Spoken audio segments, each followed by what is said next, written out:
Welcome, everyone.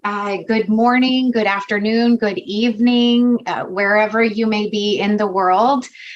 We are so happy to have you join us for the UCLA Anderson Master Financial Engineering Program Admissions Info Session.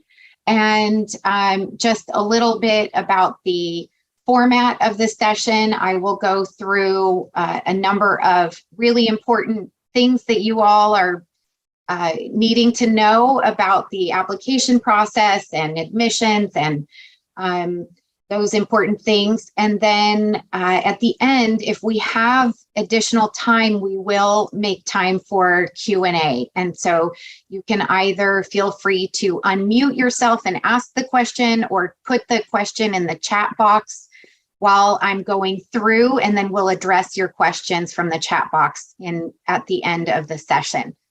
So once again, welcome, and let's move on to the next slide. So as I said before, we will be going through career support overview, curriculum overview, admissions and application requirements, and then if we have time at the end, Q&A. But first, I wanted to introduce myself. My name is Leanna Cortez. I am the admissions director of UCLA Anderson MFE program, and I have been with the program since its inception. We graduated our first class in 2009, and I've been here ever since. We also have with us Jeff Credidio, and I will pass it on to him, and then we'll pass it on to our program coordinator as well. Sure. Jeff? Thanks, Leanna. Hi, everybody. My name is Jeff Credidio, and I'm the admissions coordinator here at the MFE program at UCLA Anderson. I work very closely with Leanna on all things admissions, as well as overall support for the program. It's great to see such a large group here this morning, afternoon, or whatever time it is for you guys. This is our first info session of this season, so we're really excited to have you all here. Certainly hope that you'll all be applying. So you'll probably be working with me and Leanna, throughout this process. You're always welcome to reach out to us with any questions. We're happy to help you. And yeah, great to have you all here. And on that note, I will pass it along to our program coordinator, Christina, to introduce herself. Hi, everyone. Listen, I'm program coordinator for the program, and happy to be here a little than a month. So I'm ropes and has been my mentor on that. So I'm happy to be here and welcome. Thank you, Christina. Thank you very much. Yes, as Christina mentioned, she's been with us 1 month, so we're very happy to have her on our team. And if you apply and are admitted, you would be working with Christina while you're a student here. Okay, so let's get right into it. So what is financial engineering? Many of you have already done your research. You know what you're looking for, but many of you have perhaps just received an email blast about a quantitative finance program, and you were curious, so you decided to join our info session. For those of you who don't know, other names for financial engineering could be mathematical finance, computational finance, financial mathematics. And financial engineering basically integrates concepts from math, statistics, and computer science with finance theory. And financial engineering refers to the mathematical modeling, quantitative research, and analysis involved in pricing, selling, trading, and investing in a wide range of financial instruments such as stocks, bonds, foreign currencies, commodities, derivatives like options, futures, swaps, etc. And what is our goal? Our goal is to provide our students with rigorous training that enables you to apply your quantitative skills in the financial markets. And the UCLA Anderson MFE program is a STEM designated full-time concentrated practical curriculum done in 15 months. So it is very fast-paced. We are currently recruiting for the class of 2024. And each year our program begins in September and then it ends the following December. So of the following year. So for someone applying this year, you would join next September and then you would graduate the following December. So our competitive edge, what we offer. We are very happy to say that, we are a top-ranked quantitative finance program housed in a top-tier business school at the #1 public university in the U.S. for the 5th straight year in a row. And that is according to U.S. News and World Report. So we're very proud of that. The benefits of being part of a business school, you get access to events like the Velocity Women's Leadership Summit that brings together current and future leaders of all backgrounds to explore ideas for a more equitable future in business and society. And you can see those are 2 of our MFE. One is our Career Services Director, and the other is one of our current students in the middle picture there that says Velocity right up there. And other things that we have that are a huge benefit to our students. We've got strong industry ties with the Fink Center for Finance and Investment. BlackRock is very closely tied to us as well, just because the Fink Center for Finance and Investment is founded by Larry Fink. And as you may or may not know, Larry Fink is I'm not actually sure what his title is, I'm sorry, but he runs BlackRock. So we also have a very illustrious MFE Industry Advisory Board. And, one of the other things that is very great about being part of UCLA Anderson as a business school is that we have some of the most renowned finance faculty in the world. And it happens that you are taught in the MFE program by those renowned finance faculty. So I'll go into a little bit more detail a little bit later in the presentation. We are also very happy with our location, which, when I mention location, we have proximity to the FinTech Hub in Silicon Beach. We've got great weather. We've got multicultural cuisine just at your fingertips. So, if you're feeling homesick, you can always find your particular cuisine somewhere in Los Angeles. We've got a great practical curriculum.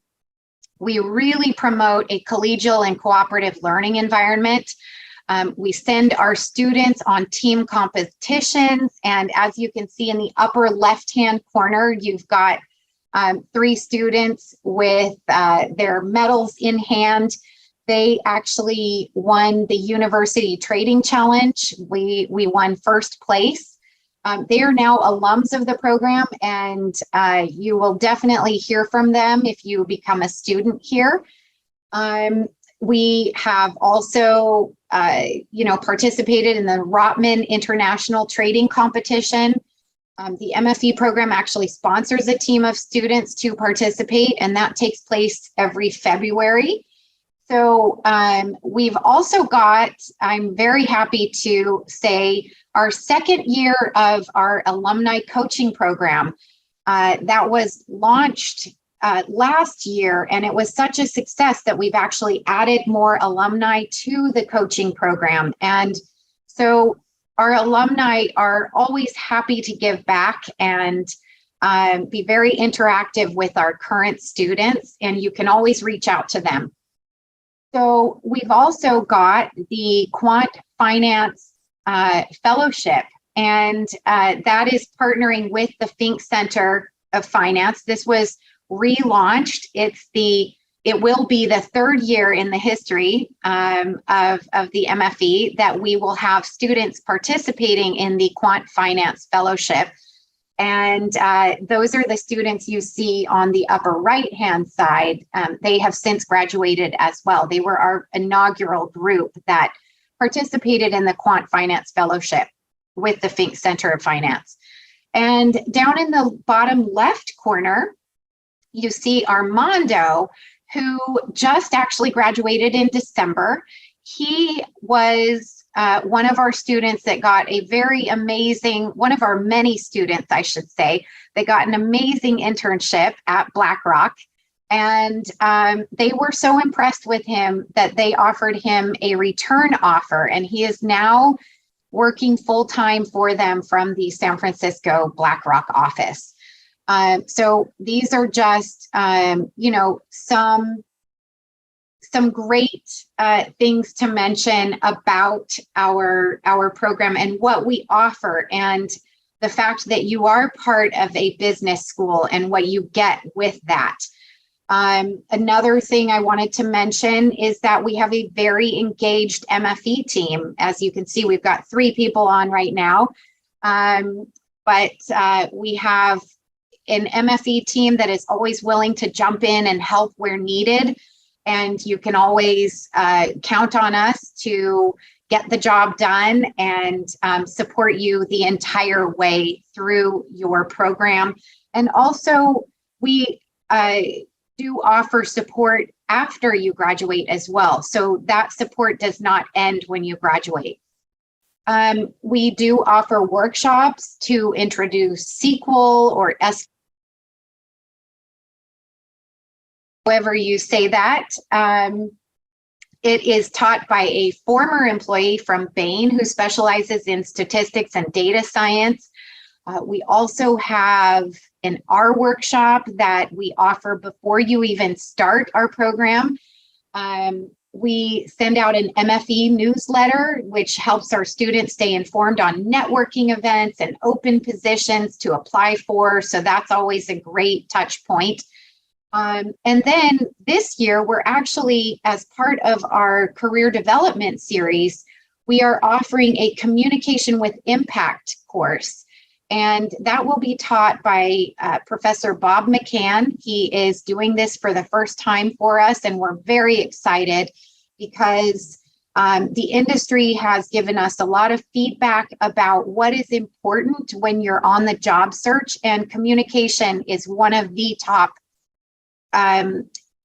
of importance. So we are very happy to be able to offer that to our incoming students. So moving on, career support is huge in the MFE program at UCLA Anderson. And our core goal is to expand our graduates' abilities to meet the demand for talent in the financial marketplace. And to do that, we actually have 4 career coaches who are dedicated to your success. Our career support team is effective and responsive and offers coaching on the full career journey, from applications to negotiation, as well as personalized one-on-one coaching to help you design, market, and pursue your career interests. As a student, you will be required to partner with our career support team so that they can help you market yourself and your new skills. And they will assist you with your resume development and coach you on presentation, interviewing, and negotiation skills. And we definitely offer you a lot of individually tailored guidance to help you design and pursue your career, from securing internships to full-time employment. And as you can see on this slide, we have 100% employment rate 6 months post-graduation. So we're very happy with that employment rate. We are also in the process of increasing our total average, but right now it's $129,000 average total compensation after graduation. So very good for a newly minted MFE alumni. On the wheel, you can see the different things that we offer. We've got the Quant Industry Open House. At the very bottom, we've got Career City Treks, and that actually is a program that we have been very happy with over the years. We have taken a group of students to New York, San Francisco, sometimes to Boston, sometimes to Chicago, depending on where our students' interest lies, to meet with groups of employers that are willing to give you an info session on site. As you can imagine, during the pandemic, that changed a little bit.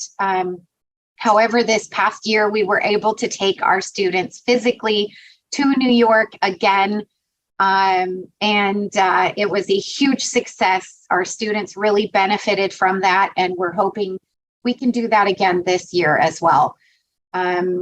So like I have mentioned a few times now, we've got one-on-one coaching.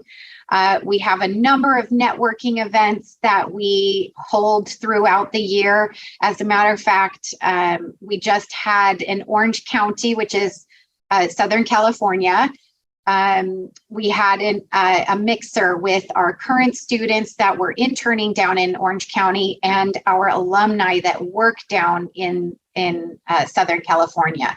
So that was very nice. We also host networking events in New York, and we've got a great base in Los Angeles as well. So we're going to be hosting a networking event on campus coming up during orientation. So our incoming students can meet alumni and current students and faculty. And so that's a very important part of your MFE journey, is to network. And so we're very happy to be able to offer that. So moving on, what do financial engineers do? So financial engineering work includes identifying and modeling the factors that affect prices of financial instruments, projecting the future behaviors of those factors, and pricing financial instruments and managing their risks, testing and implementing complex strategies that allow investors, traders to achieve a desired customized level of exposures to the financial markets. And financial engineers apply cutting-edge quantitative models and methods to decision-making in varying financial firms. You see a list of places that our students work in: asset management, consulting and valuation, data science, portfolio management, risk management, quantitative research and analysis, sales and trading, strats and modeling. We even have students who are now starting to go into fintech. And fintech, as I mentioned, the hub is in Silicon Beach, just minutes from UCLA. So that's very convenient. So, some of our students go into the sell side, which means commercial and investment banks at places like Union Bank, Citi, Goldman Sachs, where you create, sell, and trade financial instruments. We've also got students who go into the buy side. Those would be investment firms, mutual funds such as Fidelity, Putnam, T. Rowe Price, hedge funds like Apollo Capital, insurance companies like Pacific Life, high-tech firms, foundations, UCLA and Harvard, who, they manage huge endowment funds, and corporations and governments. So, moving on, we've got our curriculum overview. So I am happy to say we are always paying attention to the market, and we stay ahead of the trends. And we have just added some new courses, and we're very pleased to say the first year that the course was taught, it was very, very successful. and we will be offering it again. It is called Trading Market Frictions and FinTech. Another elective that we added to our curriculum is Intro to the Finance of Blockchain and Cryptocurrency. That has also been a huge success, and a lot of our students are very interested in that line of work. And so to be able to offer things that are on trend or ahead of the market trends is very important to us. So we take our alumni input very seriously. We also take our industry advisory board input very seriously when considering our curriculum. So in the fall quarter, we have investments, financial accounting, econometrics, and stochastic calculus. And then, as I mentioned earlier, we have our career development series. That is a 2-unit course. It is satisfactory, unsatisfactory graded, and as part of the career development series, we also include the communication with impact courses. But that career development series not only includes the communication with impact courses, but workshops on negotiation, interviewing tips, how to present yourself in order to stand out in an interview, just to name a few. That is a 2-quarter course, and it's, as I mentioned, 2 units each quarter. So in the fall quarter and the winter quarter, you take those for 2 units each, and that is part of, one of the benefits of being within the business school is we're able to offer you more communication skills and career development skills. So in the winter quarter, as I mentioned, we're so excited to be able to offer trading market frictions and fintech. We've got fixed income markets, and I said I was going to go into more depth about the world-renowned finance faculty. So in fixed income markets, you are learning from Professor Francis Longstaff, who is the co-creator of the Longstaff-Schwartz model, which is still used on Wall Street today. So that's a very exciting thing for our students to be able to talk about in interviews. When they bring up Professor Longstaff's name, oftentimes people will be so excited about that, and it gives you some great talking points as well. We also offer derivative markets, empirical methods in finance, and of course the career development series. Moving on to spring quarter, the computational methods in finance. That's a fantastic class, which is very hands-on, and you learn quite a lot. It's very practical. Financial risk management as well. And then this is where you start to be able to choose electives. So you would choose 2 out of 3 of the electives listed. Financial innovation, quantitative asset management, and data analytics and machine learning are part of your choices.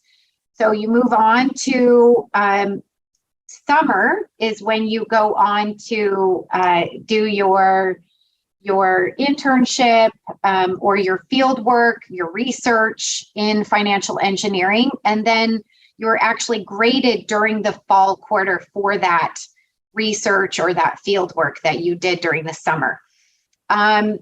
We also have the Applied Finance Project, which you actually select your topics during the spring quarter, but the fall quarter is when you do the bulk of your work.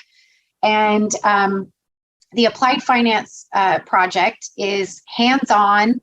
It is our capstone. It gives you the practical know-how.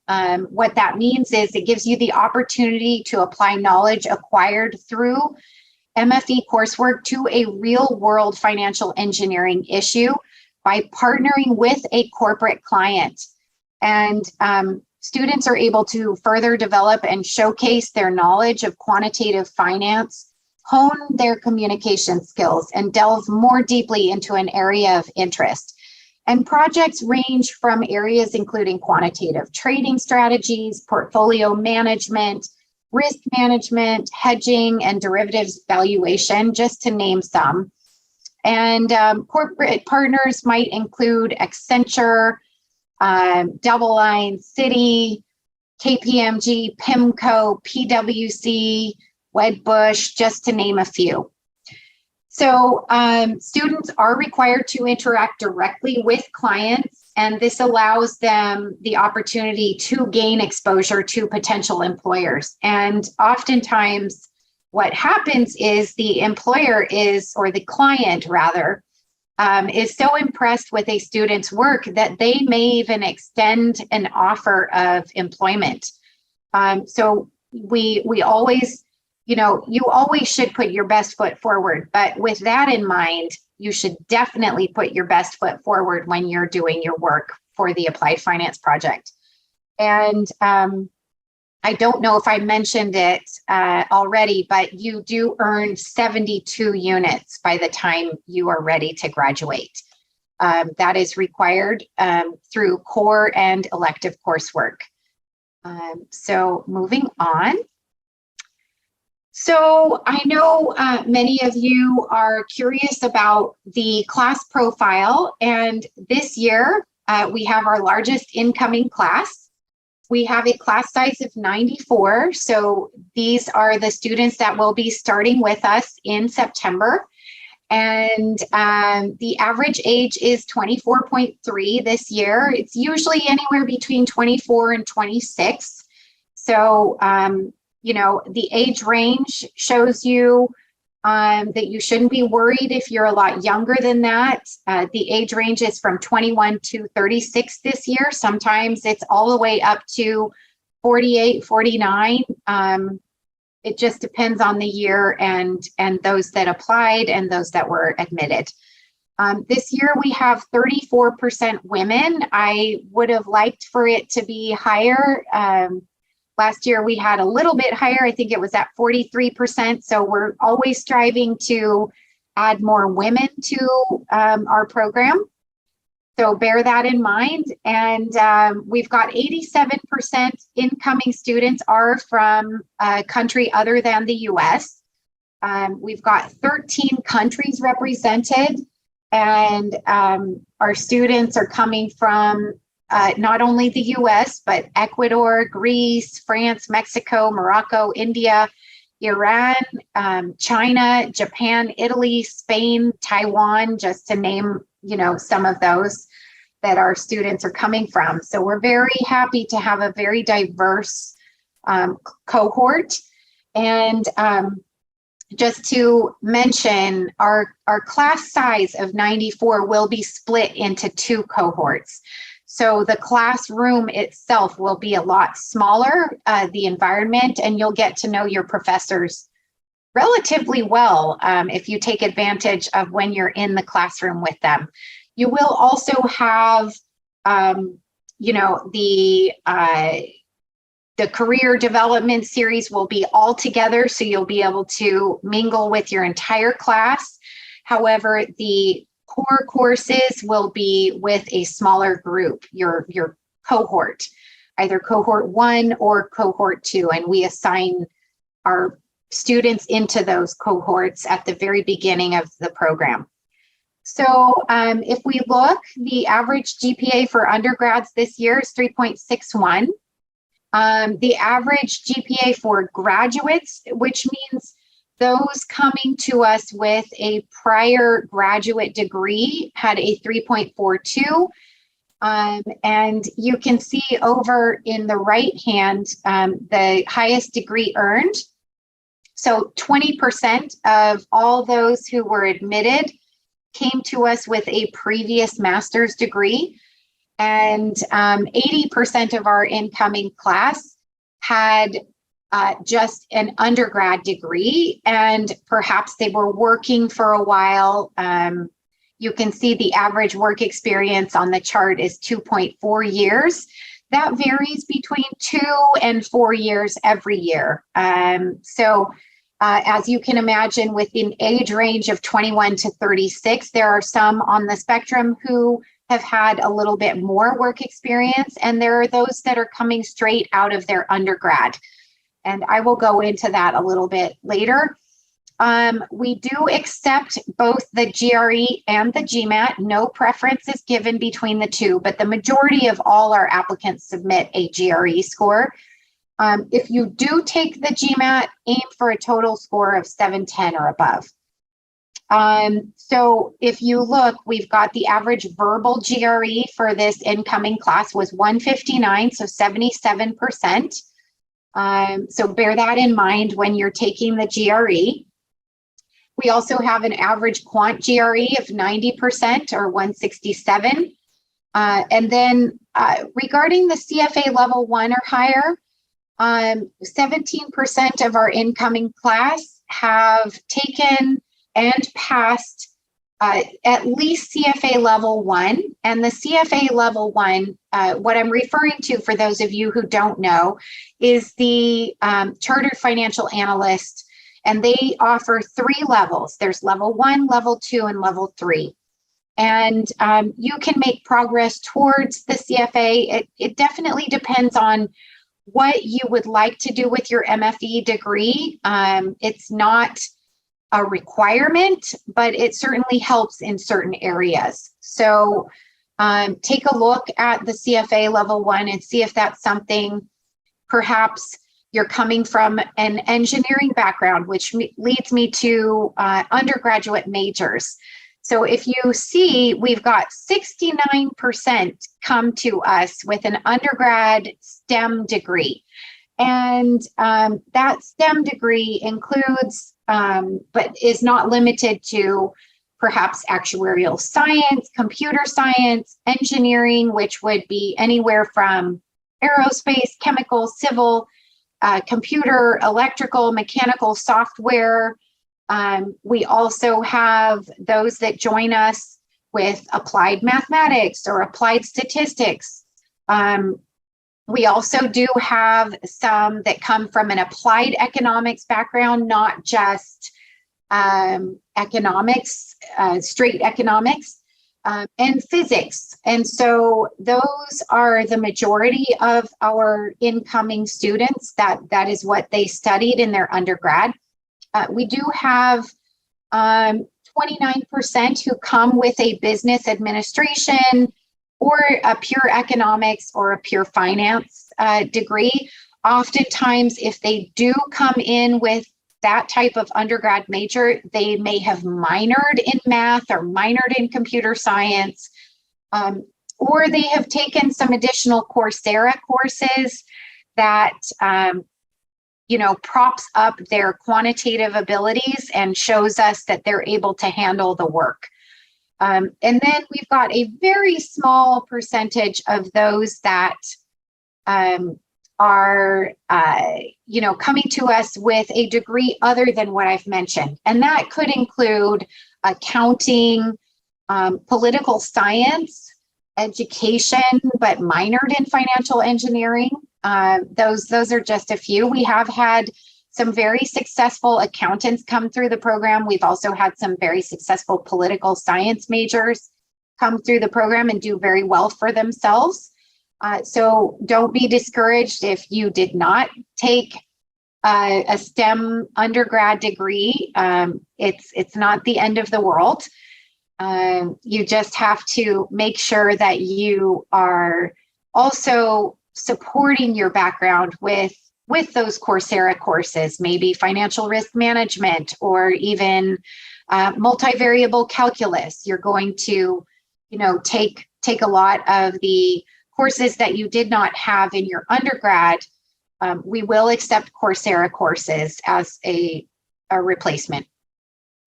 So moving on, admissions requirements.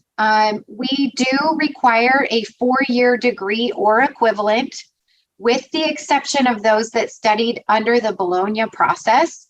Applicants should present the bachelor's 3-year degree or the master's 3+2 degree. We do look for quantitative aptitude and strong analytical skills, so you should be able to demonstrate that in your application. We also look for demonstrated computer programming skills, We, again, look for a degree in math, stats, engineering, computer science. We also, will take the applied econ or economics and finance. A background in STEM is preferred, but we do, as I mentioned on the previous slide, take those with a pure finance background, as long as they can demonstrate that they have that quantitative aptitude and strong analytical skills. Computer programming, like I said, we're looking for evidence of programming in R, Python, C++, SQL, and if you don't have that right now, start looking into Data Camp. They offer courses in R and Python, so you can boost your background. We also, as I mentioned, take the GMAT or the GRE. We do not have a preference one over the other. We also ask that you take the TOEFL or the IELTS, and this is only for international applicants who have not received a degree in an English-speaking country. We do require those from India and those from other English-speaking countries like Singapore to take the TOEFL or the IELTS as well. If you have any questions, you can always reach out to us. Work experience is preferred.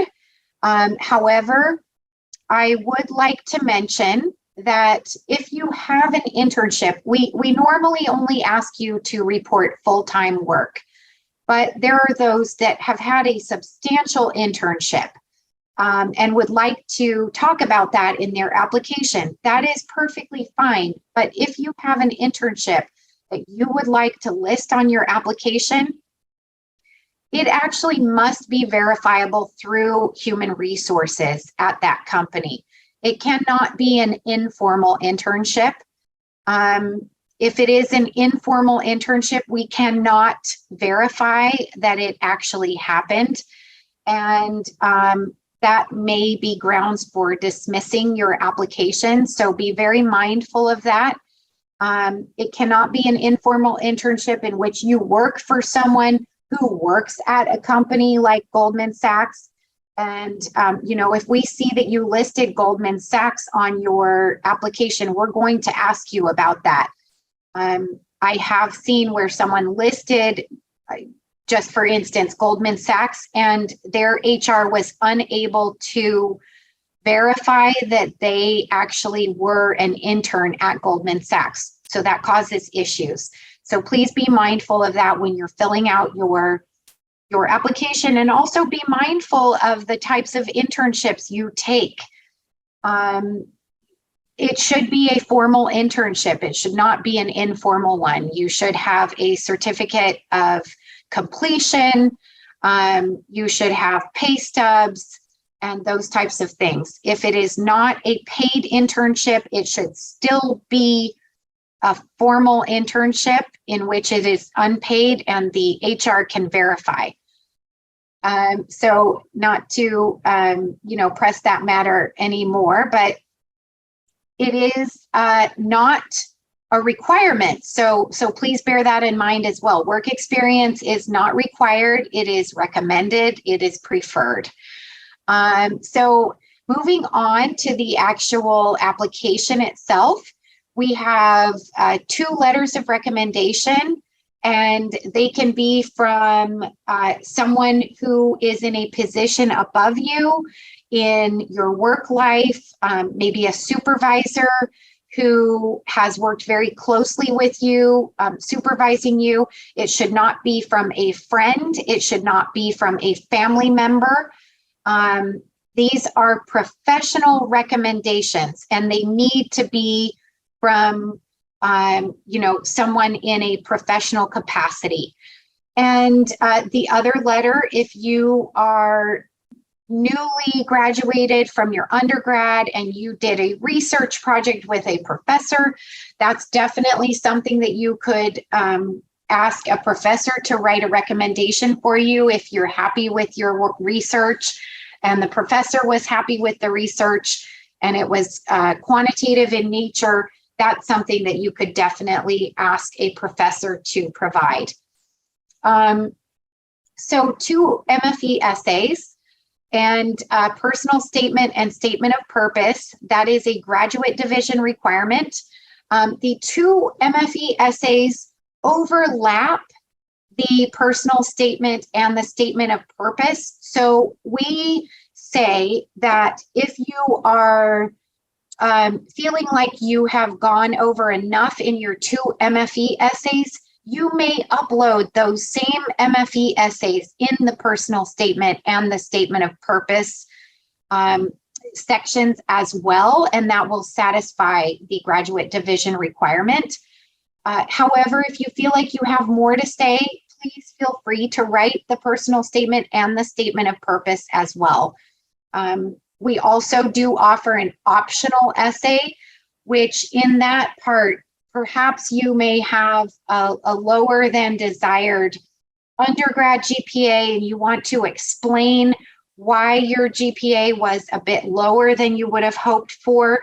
That would be a good place to write in the optional essay. So just bear that in mind. Anything that you feel like would support your candidacy, go ahead and add that in the optional essay.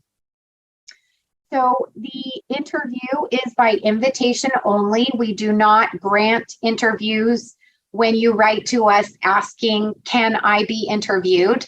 It is, as I mentioned, by invitation only. And rolling admissions within each round. So once you have applied and the deadline has passed, we start rolling requests for interviews, and then we roll out our admissions letters. So from each round. And we're getting towards the last slide, application and fees. So the program begins, the one we're recruiting for begins next September. And the application will be available online in mid-September, and you all can, go online if you take a look at the link that we provided in the slide. The application fee is $200. It is non-refundable. If you are hoping for an application fee waiver, I cannot grant an application fee waiver. You do need to start the application and see if you would qualify for an application fee waiver. There is a survey that the graduate division does put in the application to go through and determine if you are eligible for an application fee waiver. The application deadlines, we always say apply early. As you can imagine, there are more positions available in the class the earlier you apply.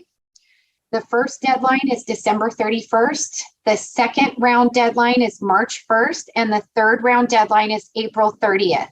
That is the final deadline.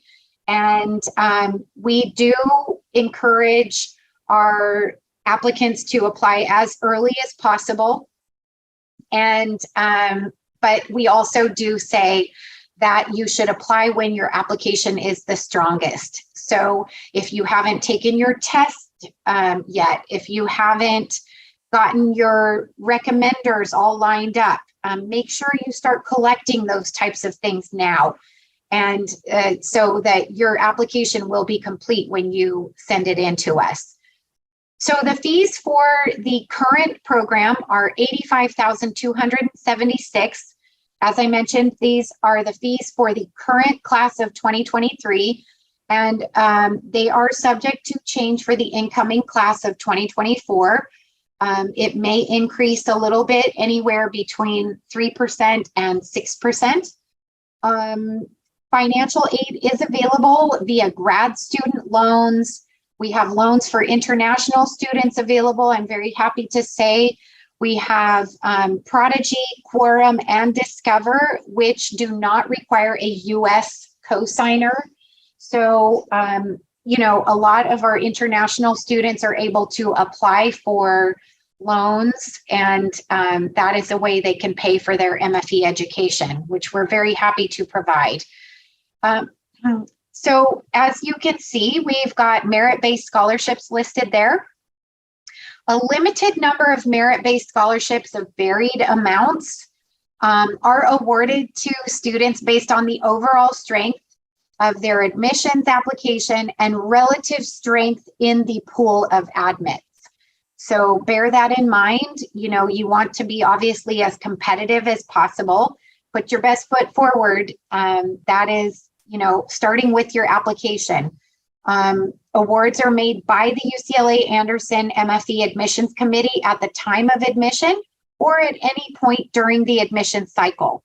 All applicants are considered for the merit-based scholarship from the application, and I'm very happy to say that you are not required to submit any additional information, like you are for other scholarships where, if you were to Google and find a scholarship that you feel like you would be qualified for, you're going to have to apply for that. So we're very pleased to be able to consider you for a merit-based scholarship from the application itself. So that's one less thing you need to do. So for those of you on the call, and I'm not sure how many we have here, but we do have for the second year in a row, a California Resident Fellowship. We're very pleased to be able to offer this.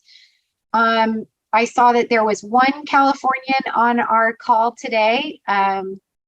So that would be something that he was automatically eligible for.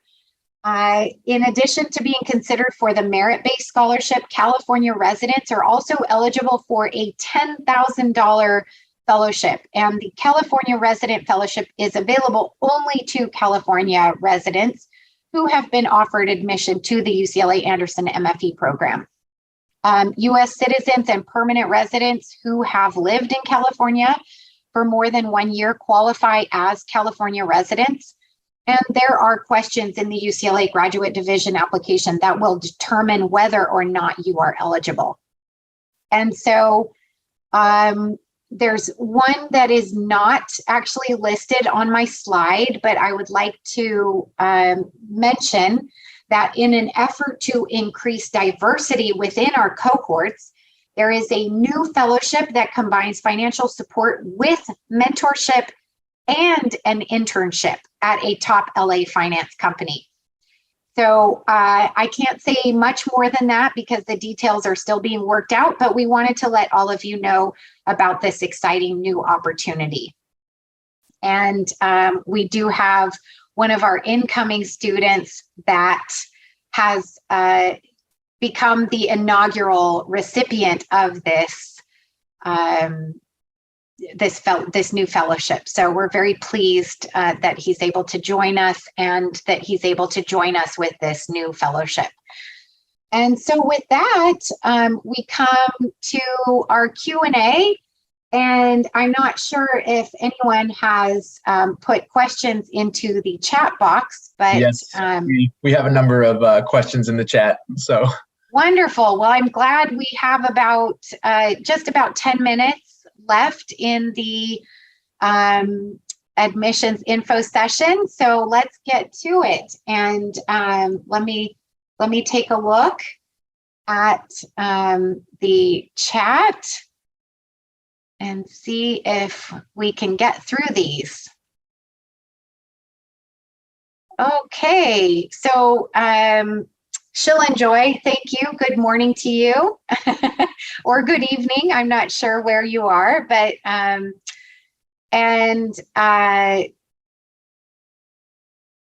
Akash, thank you. He is the CEO and chairman of BlackRock. So that was Larry Fink. I blanked out for a moment, and so as Jeff said, if you have a question, go ahead and type it in. Someone is asking, for me, the key issue is the cost of training. Is it possible to get a grant? If not, how much does the program cost? So I believe I just went over the cost of the program, and we are, we are always mindful that when coming from another country, it is sometimes difficult to figure out how you're going to pay for the program. However, we hope that, with the additional loans that we are able to provide for our students from different countries, that is always a useful part of becoming a student at UCLA Anderson. And I see that people were asking their questions, and then I got to them a bit later. So Aryan Parek, I hope I answered your question about application fees and if there is a waiver. And I also went over how to figure out if you do qualify for that waiver. Let's see. How can I apply? So on this slide, of course, once the application goes live, you may start an application for next year, the 23-24 application cycle. So make sure you don't start an application now. I don't know if it's actually still accessible, but you should definitely not be starting an application for the 22-23. Wait until the application goes live, and you can apply from the apply.grad.ucla.edu /apply. So, and what does the acceptance rate look like for this program? Thank you, Mia, for your question. We accept anywhere between 20 and 30%. That does vary during each application cycle. However, I would say more so on the 20% of all those that apply are offered an admission. So moving on, Angelia, are there any part-time options for this program? If so, what would be the length? Angelia, so I would love to say, yes, we offer a part-time option. However, at the moment, we do not offer anything but the full-time program, which begins in September and then goes for, fall quarter, winter quarter, spring quarter, and then you go off to your summer internship, and then you come back for your final fall quarter. We are in discussions about offering a part-time option. However,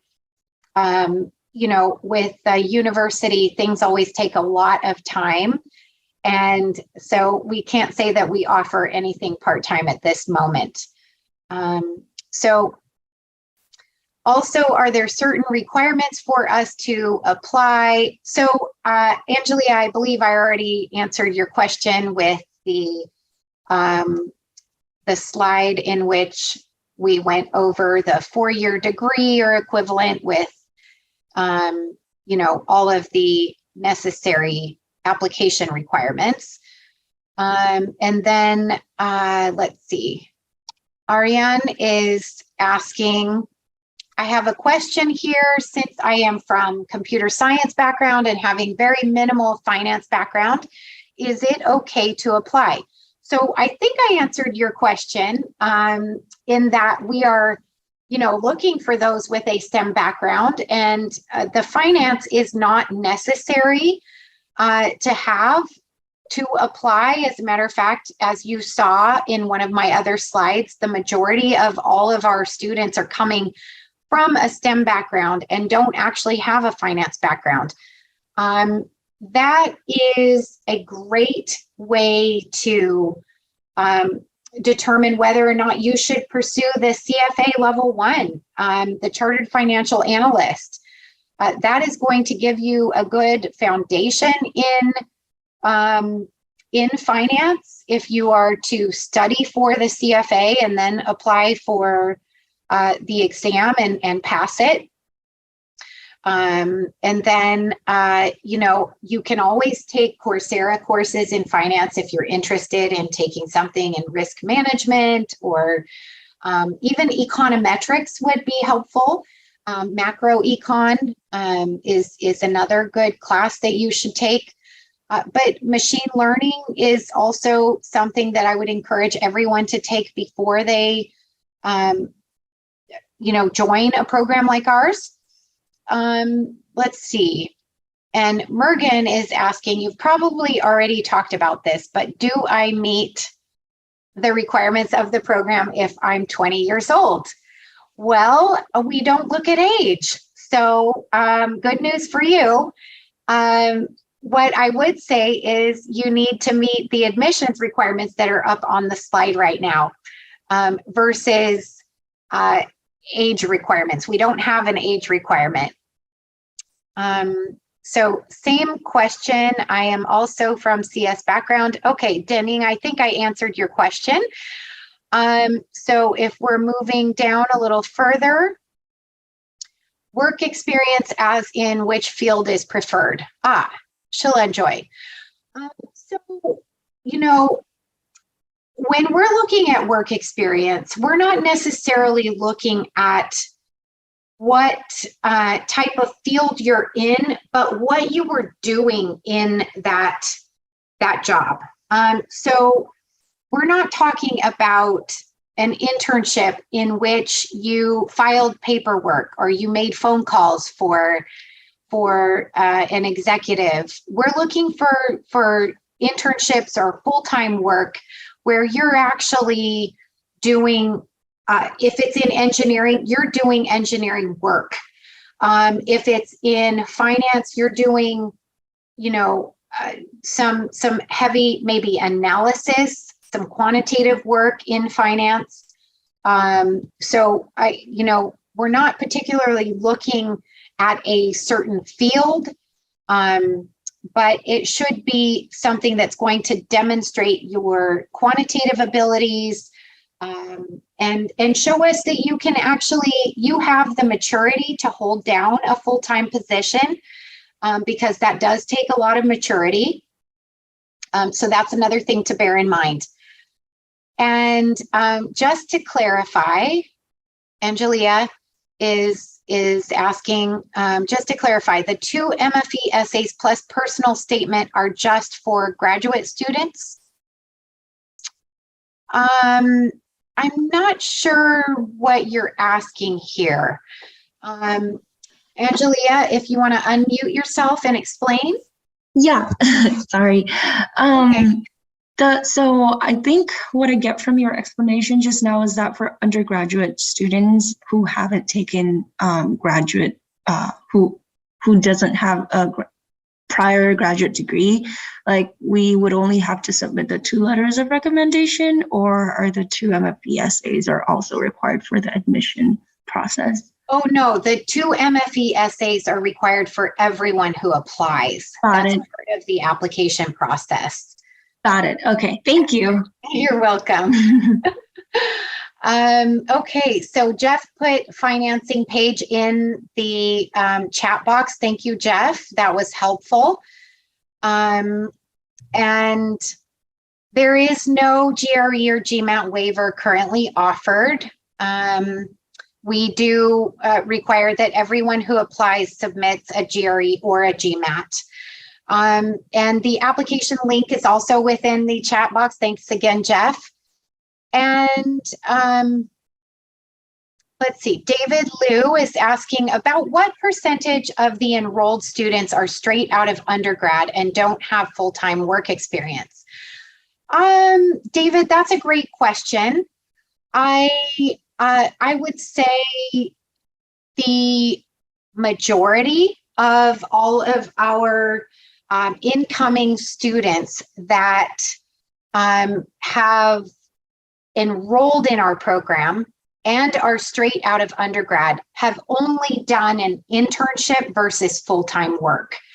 I can't give you the exact percentage right now, but I would say a majority of our students have, if they are coming in with only an undergrad degree, which that was 80%, if you remember from the last slide that I showed. Let me see if I can pull that up. There you go. So 80% of our students are coming in with a bachelor's or a BA or a BS degree. And out of those, I would say maybe 50% of those are coming in with just an internship or 2 internships. And as I mentioned, it's definitely important to remember that those need to be formal internships, not informal internships. So moving on, Denning Zhang is asking, I am a Cali resident. How much grant I can receive from California Resident Fellowship? Oh, I'm sorry you lost your Wi-Fi at that part. That's a $10,000 California Resident Fellowship. So that should be good news for you, Denny. Ian, is the rank of the undergrad program 1 is coming from considered? Oh, okay. Okay, sorry, I misread the question. Thank you, Ian, for your question. So you're asking about the ranking of your undergrad program that you're coming from considered in the application. You know, what I will say is that we do a very holistic review of each application, and we do take everything into consideration. We take your education into consideration, but we also take into consideration your test scores, your letters of recommendation, and more so than the ranking of the undergrad university you're coming from. We are going to see what you're majoring in and how well you did in that major. That is very important to us. And so, you know, bear in mind that you should make sure that every part of your application is you're presenting your best. It should be accurate and it should be the best that you can possibly present. So Jeff has kindly put in all of the necessary links for the application requirements. We've also got a link in here for international applicants. And, you know, I hope you guys will take advantage and take a look at our website. It is full of very helpful information. Let's see. Please share your thoughts. Jogiman is asking me to share my thoughts about CQF since you mentioned CFA.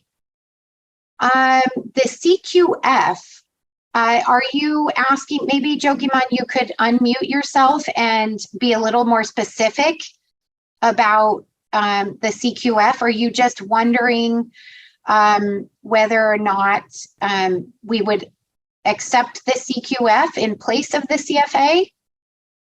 Yes, ma'am, just like that, because since you mentioned about that CFA, it's got a weightage in admissions. So if you are going for a CQF, so what could be because the curriculum almost same. We are learning about the stochastic calculus and Monte Carlo and Black-Scholes equations, that kind of stuff. Right. So the CQF would also be very helpful. It's essentially anything that is going to bolster your application. So if you feel that the CQF is going to do more for you than the CFA, by all means pursue that. That goes the same with the FRM, the financial risk management. If you already know that the area you want to pursue is risk management, by all means, pursue the FRM. So it just depends on your area of interest and where you hope to go with your MFE degree. So Laura Leon is, thank you for sharing, by the way. She is saying, if I took the CFA level 1 exam, but unfortunately didn't pass, should I mention it? You know, you're welcome to mention it. If you're planning to retake it, that's also something that you could mention. However, if you didn't pass it, you might not necessarily need to add that to your application, because like I said, the CFA is not a requirement. It is a recommendation. It is, not something that's going to throw your application out. So moving on, I know we're already 8 minutes past the time, so I thank everyone for sticking around, and hopefully we'll get through all of these in a short time. So let's see. So it's saying, Yonseok, thank you for your observation. It says, hi, according to the MFE admissions FAQ page, and thank you for going through that FAQ page. We encourage everyone to do the same. It says, if you apply to the MFE program and do not receive an offer of admission, the MSBA program may consider your application provided you meet the minimum qualifications. In this case, if I'd like to apply to both programs, should I make 2 applications for each program within 2 accounts? I am so glad you brought this question up, because it is actually against UCLA policy to apply for more than 1 graduate degree program on the UCLA campus per academic year. So if you apply to the MFE program, you may not apply to any other program on the UCLA campus. You can apply to other UC campuses. You may apply to other universities, but you may not submit more than 1 application at during an academic school year. Okay, I hope that's clear. So Denning Zhang, would you share the recording after this section, since I am still in other class now and the Wi-Fi is down and up all the time?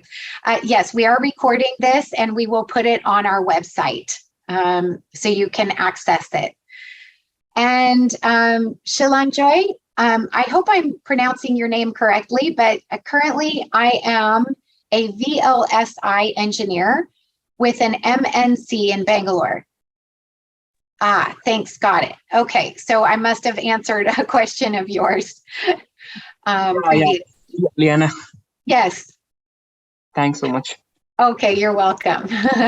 And Luis, let's see. Would college level courses taken at recognized university be considered towards math CS requirements, even if no degree was obtained? Yes. That is definitely something you can do. If you have access to a recognized university and you're able to take courses that would satisfy those requirements, we don't require that a degree is obtained. We would just want to see your transcripts and the grade that you earned. And David, you're very welcome. And it looks like Laura has another question. So, is the work position of the person writing my letter of recommendation taken into account? Would a letter from the dean or the president of my current company score higher than a letter from my direct boss?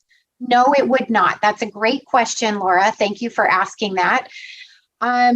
We want to see letters not from someone in a higher position, but someone who can really speak to us about your quantitative abilities, about your analytical strengths and skills, about your teamwork, about your leadership.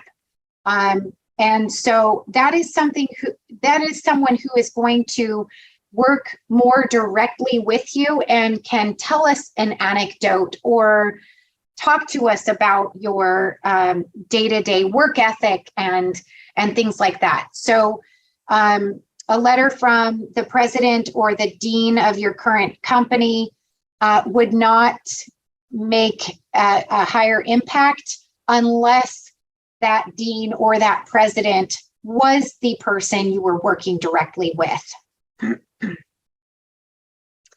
So everyone is saying thank you. You're very welcome, and thank you all for staying the extra 15 minutes. And we really appreciate you all joining us today. And as Jeff mentioned in the very beginning, we hope that all of you will apply when the application goes live. And we hope you all have a wonderful morning, noon, or afternoon or evening. And one thing I did want to mention before I let you all go is that we have an admissions ambassadors team who is willing and able to answer your questions based on, you know, a student perspective. And I forgot to mention that earlier. So make sure that you take a look at our admissions ambassadors page under our admissions. And, you know, you can always reach out to them, ask them for their student perspective. And Jeff has put that link in the chat box as well. So wonderful having all of you on this call. Thank you so much and take care.